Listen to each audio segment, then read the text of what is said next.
ఆంధ్రప్రదేశ్ మద్యం కుంభకోణంపై కూటమి ప్రభుత్వం దూకుడు ప్రదర్శిస్తుంది.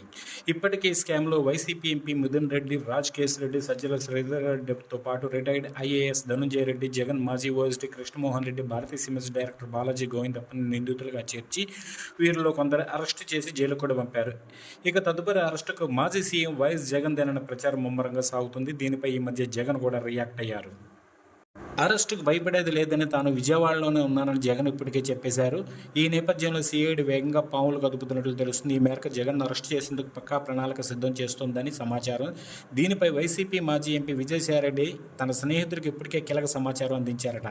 ఈ మధ్య తిరుపతి వెళ్లిన విజయసాయిరెడ్డి లిక్కర్ స్కామ్లో జగన్ ఎప్పుడు అరెస్ట్ అవుతారో వాడికి వెల్లడించినట్లు సమాచారం.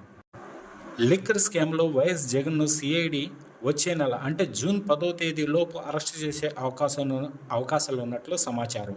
ఈ మేరకు ప్రభుత్వం పావులు కదుపుతోందని తెలుస్తోంది. అయితే సాయిరెడ్డి బహిరంగంగా ఏమీ మాట్లాడలేదు.